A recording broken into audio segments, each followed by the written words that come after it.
देख रहे हैं सी न्यूज भारत। मैं हूं आपके साथ आकांक्षा यादव। वक्त हो चुका है न्यूज आर का।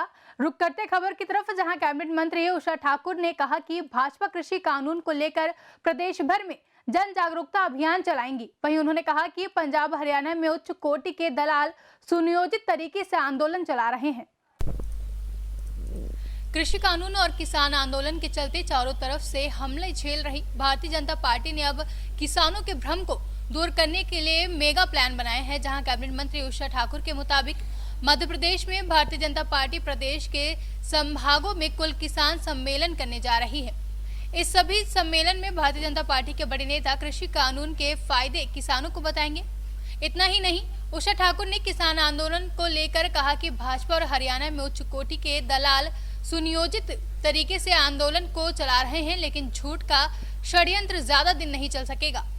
साथ ही साथ उषा ठाकुर ने कहा कि वामपंथी सोच और टुकड़े टुकड़े गैंग किसान आंदोलन में समाहित हो गए हैं और किसानों की परिस्थिति का फायदा उठाने की कोशिश की जा रही है। सवाल बहुत आ रहे हैं। पहले तो ये किसानों का मसला बड़ा कहीं न कहीं सिरदर्द बनते जा रहा है। आपकी क्षेत्र में कहीं बड़ी संख्या में किसान हैं। वैसे आप ठीक है, बताओ। मध्य प्रदेश और मालवा के किसान बहुत समझदार हैं और इन्होंने तीनों विधेयकों को बहुत अच्छे से समझा है। इसलिए मध्य प्रदेश में ऐसी कोई स्थिति बनने की नौबत नहीं।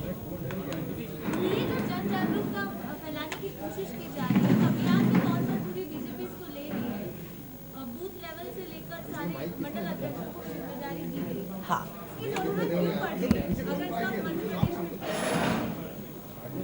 देखिए, इन संभागीय सम्मेलनों की आवश्यकता और नीचे तक प्रबोधन कि यदि कहीं कोई संशय है तो वो भी दूर हो कि ये किसान हित का, अन्नदाता को समृद्ध बनाने का एक व्यवस्था है और इससे हर व्यक्ति परिचित हो, अवगत। वो प्रबोधन तो संगठन की जिम्मेदारी है कि जो बात जिस प्रकार से आई है समाज में वैसे ही नीचे तक उतरे, ये हम सबकी जिम्मेदारी है। दीदी, अगर इतना ही आसान है ये चीज विधेयक की जो बात की जा रही है, इतनी आसान है समझाने में, तो पूरी की पूरी पार्टी को पूरे देश भर में उतरने की आवश्यकता क्यों पड़ी? बंधु, आप देख रहे हैं कि पूरे देश में नहीं, कहीं कुछ मिला के पंजाब हरियाणा और वहाँ भी जो मैं तो सोचती हूँ कि जो उच्च कोटि के जो दलाल हैं, जिनकी अरबों खरबों की आमदनी इस व्यवस्थाओं के कारण थी, वो ही सुनियोजित तरीके से षड्यंत्र और आंदोलन को प्रेरित कर रहे हैं और आगे बढ़ा रहे हैं। और ज़्यादा दिन तक सच्चाई इस देश में छुप नहीं सकती। हमने विकटतम आंदोलनों को भी ठंडा होते हुए देखा है और ये झूठ का षड्यंत्र भी ज़्यादा दिन नहीं चला पाएंगे। जिस किस्म के वीडियोस आ रहे हैं सामने, जो कि दावा किया जा रहा है कि खालिस्तान समर्थक हैं और देश विरोधी ताकतें हैं, सभी आरोप लगाया जा रहा है, क्या लगता है गन जो गलत हाथ में चला गया? वो तो है। देखिए, ये जो कुत्सित मानसिकता के जो वामपंथी हैं, ये जो टुकड़े टुकड़े जो गैंग है, ये हर जगह जाकर उन परिस्थितियों का फ़ायदा उठाने की कोशिश करती है और निश्चित रूप से ये देखने में आ रहा है कि वो वहाँ भी घुस गई है, उनके बीच में समाहित हो गई है। नहीं तो क्यों जोगेंद्र सिंह जी इस प्रकार की मांग कर रहे भाई? जिनको शाहीन बाग में जो अंदर हुए, उनको छुड़ाने की मांग का इस आंदोलन से क्या संबंध है? ये तो देश के हर नागरिक को चिंता करनी ही चाहिए। जो नाम बदलने की सियासत शुरू हो गई है, लगातार इंदौर खजराना एरिया है उसका नाम, चाहे वो भोपाल का जो ईदगाह हिल्स है उसकी बात हो या और भी बहुत सारी बात हो, आप संस्कृति मंत्री हैं, आप एक क्या पुनर्जागरण के रूप में देखती हैं इस मांग को या फिर कुछ राजनीति भी इसमें इन्वॉल्व है? ये पुनर्जागरण है और यदि तथ्य, प्रमाण और संविधान के आधार पर कोई परिवर्तन होते हैं तो निश्चित रूप से वो होने ही चाहिए। आज़ाद भारत की स्थितियाँ आज़ाद भारत जैसी दिखाई देनी ही चाहिए। हम भोपाल की बात करें या अन्य जिन क्षेत्रों में नाम बदलने की मांग आ रही है, वो एक मनगढ़ंत खड़ा की हुई बात नहीं है, वो तथ्य और प्रमाणों के आधार पे खड़ी की गई बात है। अब हम 1400 साल के इतिहास पे भरोसा करें, 14,000 साल के, ये तो हमको सबको मिलकर सामूहिक रूप से तय करना पड़ेगा।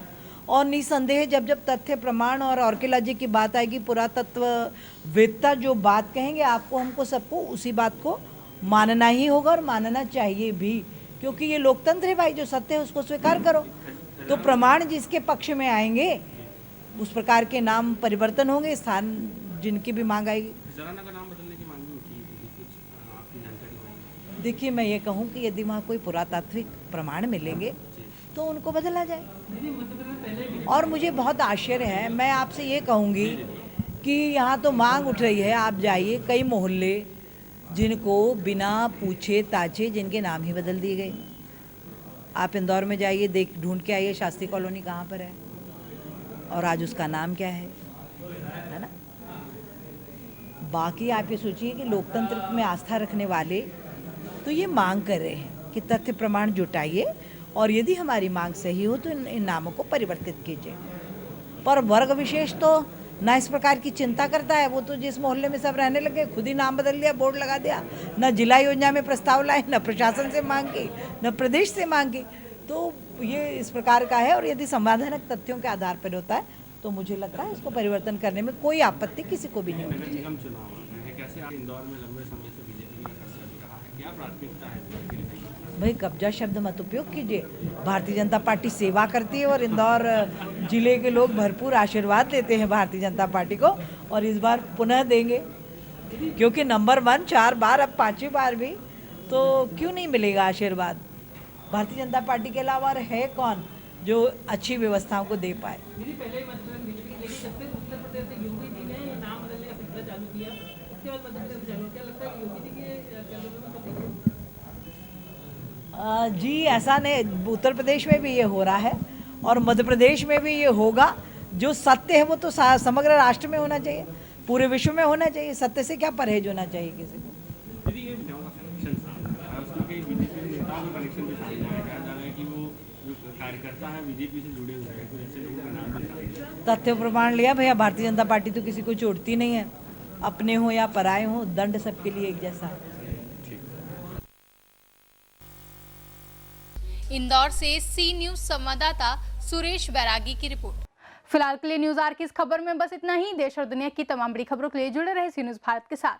हर खबर आपके साथ, आपके हाथ।